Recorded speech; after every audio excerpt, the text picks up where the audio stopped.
이거 한번 봐보시죠. 이게 문제인데 그냥 뭐 이렇게 일방적으로 강의를 하면은 재미가 없으니까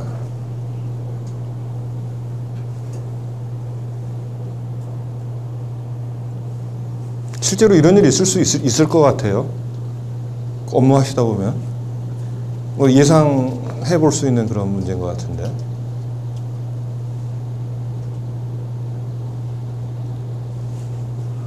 예, 뭐 아시는 분들은 아시겠지만 뭐 거의 다 아시리라고 생각이 되지만 그 이제 소장 부분 돈을 줄 거 있으면 빨리 줘라. 그리고 소송으로 해서 끌지 말아라. 이런 게 어떤 소송의 기본적인 전제와 목적이 되겠죠. 그러니까 소장 부본이 송달된 다음부터는 이제 청구가 이런 청구가 있는지 알았으니까 그 다음부터는 고유를 적용해서 돈 줄 사람을 압박을 하는 거죠. 채무자를. 그래서 20%의 이제 고율이 적용이 되게 되는데 지금 이제 이 경우에는 원래 기본적인 민사 채권 채무 관계 법정 이자율은 5%니까 5%가 아니라 소장 부본 송달일부터는 20%를 정하게 돼서 법으로 정해져 있어. 소송 촉진에 관한 특례법에서.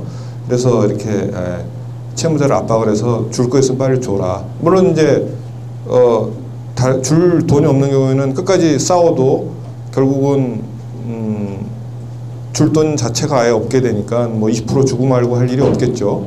그래서 이런 소송 촉진에 관한 특례법이 있는데 이 소송 촉진에 관한 특례법은 말 그대로 소송의 촉진에 관한 특례법이니까 절차에 관한 법이란 말이에요. 그러니까 지금 이 세팅이 뭐냐면 우리나라 법원에서 우리나라 판사님들이 우리나라 재판을 하는데 준거법이 그 계약이 캐나다법이 지금 돼 있는데 소송 촉진에 관한 특례법은 절차법이니 소송 촉진에 관한 특례법을 적용을 해서 20%를 적용하는 게 맞는지 아니면 캐나다 준거법에서 정하는 캐나다법에서 정하는 특정한 이자율을 적용하는 게 맞는지 지금 이제 그 문제를 지금 질문을 한 겁니다. 이런 문제 생길 수 있을 겁니다. 근데 지금 뭐 이렇게 왜 전혀 이렇게 예상하지 않은 그런 그 순서 없이 이런 저런 문제들을 제가 제기를 하느냐면 이런 문제들이 실제로 벌어질 수 있는 실제로 벌어진 문제고 그래서 어떤 국제 법무 업무에 대한 전반적인 그 아웃룩을 여러분들한테 보여드리려는 그런 차원에서 접근하는 문제니까 한번 생각을 한번 해보시죠. 이게 절차법이면은 기본적으로 그 당에 법원이 앉아있는 법정지에 앉아있는 법정지법을 적용하게 돼 있습니다. 일반적으로 내가 한국 법원이 재판하면서 중거법이 캐나다법이라 하더라도 캐나다 법에 따라서 재판을 진행하지는 않잖아요. 그 계약을 해석함에 있어서 캐나다 법을 적용할지언정 이게 문제가 되는 사안인데 소송 촉진에 관한 특례법이 일반적으로는 절차법이다. 그렇지만 결국은 이 판례의 취지는 그 실질이 금전 채무의 불이행으로 인한 손해배상 범위를 정하기 위한 것이므로 이를 절차법적인 성격을 가지는 것이라고만 볼 수는 없다. 그래서 여기에서는 결과적으로 캐나다법이 적용이 돼가지고 연 8푼의 이율이 적용됐다라는 겁니다. 그러니까 지금 이제 이게 뭐 하나의 뭐 재밌는 사례라고 생각이 되는데 뭐 실체법 문제, 절차법 문제, 그 다음에 어디서 재판을 받는지 이런 것들이 이제 등장하게 되는 거죠. 그래서 국제법적인 이슈가 이제 등장을 하게 됩니다. 이런 문제들이 있을 수 있고. 그래서 지금까지 여러분들에게 일종의 어떤 국제 법무 업무를 하면서 생길 수 있는 하나의 어떤 다양한 뭐 사례들을 한번 좀 생각을 해봤는데 조금 더 구체적으로 들어가서 국제거래법이라는 게 도대체 어떤 것들이 있는지 한번 확인을 해보고 더 인식을 이제 산만하게 흩어졌던 것들을 이제 좀 모아 나가 보도록 하겠습니다. 지금 처음에 소개시켜드렸던 두꺼운 책 있잖아요.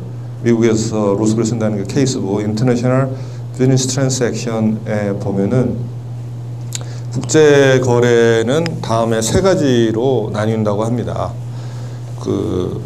여기 보시는 바와 같이 국제 거래를 규율하는 사법이 있고, 다음에 국제 거래를 규제하는 한 나라 일국의 공법이 있고, 다음에 국제 거래를 규제하는 국제법이 있다는 겁니다. 그래서 국제 거래법을 공부하고 이해하려면 이 세 가지에 대한 이해와 인식이 필요하다라는 그런 내용이 되겠습니다. 자, 여기 지금 1번 국제 거래를 규율하는 사법에 관한 내용이 어떤 내용인지. The first involves the private, 영어 시간은 아니니까 발음이 안 좋더라도 이해를 해주시고요. 법 공부하는 거니까. The private law of the transaction. 그러니까 거래에 관한 사법에 대한 일단 인식이 필요하다는 거죠. 거기에서 예를 들면은 sales laws, 계약법에 관한 그런 내용. 그 다음에 아까 제가 얘기한 choice of law 또는 conflict of laws 또는 private international law라고 할 수 있는 국제사법. 그 다음에 저촉법에 관한 그런 문제. 그다음에 보험도 알아야 되고, 아까 조인트 벤처가 되려면 어떠한 요건들이 있어야 된다. 회사법 같은 것도 알아야 되고, 그 조인트 벤처가 예를 들면 무슨 이사회는 어떻게 운영이 되고, 주주간 협약은 어떻게 해결하고 이런 거. 메리타임 로는 이제 해상법 같은 거, 어드미럴리티. 다음에 아까 얘기한 대로 국제적인 거래가 분쟁이 안 생기면 좋은데, 분쟁이 생기게 되면 어떤 국제 분쟁 기구를 통해서 해결할 수 있는지, 하나의 주리스딕션을 정해서 관할 법원에 갈 수도 있고, 또 국제 중재 기구를 활용할 수도 있고, 우리나라에도 대한성사중재원 있죠. 그런 곳을 통해서 이제 해결할 수 있는 이런 문제들. 그러니까 큰 세 가지 덩어리로 봤을 때 첫 번째 덩어리가 어떤 국제의 일반적인 사법적인 것, 그런 것들을 이해해야 된다는 것이고, 그래서 이제 이분이 누군지 아세요?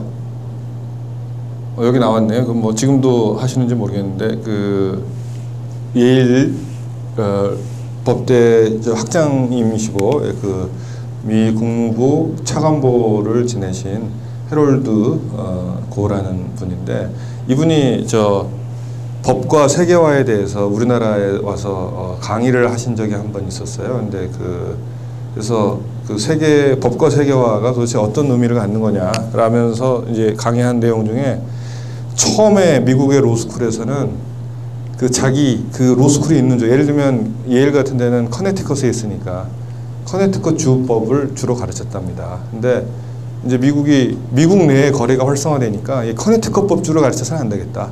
그래서 미국 법을 가르쳐야 되겠다. 그리고 그렇게 해서 발전을 해왔는데, 지금 현 시점에서 예일 로스쿨에 지향하는 거는 미국 법이 아니라 세계의 법을 가르쳐야 되겠다. 그러니까 아까 CIS니 이런 거 그러니까 국제 사법도 이제는 물론 기본은 우리나라 민법에 대한 이해, 그리고 미국 계약법이면 통일상법전 UCC 같은 거에 대한 이해에서 출발은 해야 되지만, 궁극적으로는 국제적인 세계적인 법에 대한 이해가 필요하다. 그래서 프라이빗 인터내셔널 로라는 것도 결국은 프라이빗 로 중에 트랜잭션에 관한 내용, 이런 것들이 단순히 지금은 이제 어떤 한 나라의 법만 이해하는 거 가지고는 안 되고, 이런 세부적인 사항들에 대해서 여러분 국제적인 인식을 하는 것이 중요하다라는 것을 더불어 강조하고, 지금 이제 여기서 지금 요거를 살펴봤는데요. 지금 다음 주제는 국제거래를 규제하는 일국의 공법에 관한 사항입니다. 한번 보시죠.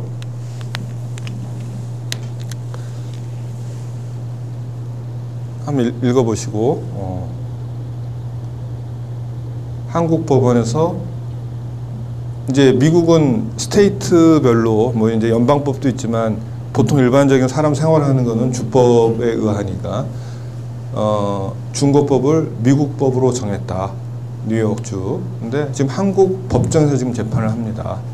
그런 경우에 불공정 거래 행위에 관한 독점 규제 및 공정 거래에 관한 법률, 지금 우리 교재에도 공정 거래 기준이 나와 있는데, 불공정 거래 행위에 대한 기준이 나와 있는데, 그런 기준들이 있을 경우에 그런 기준이 적용이 되는 것인지, 좀 그럴 수도 있을 것 같고 아닐 수도 있을 것 같고, 왜냐하면 뉴욕주께 적용돼야 되는 거 아닌지, 뉴욕주법을 적용을 했는데 왜 갑자기 한국법이 등장을 해서 나타나는지, 이렇게 생각해 볼 수도 있겠죠.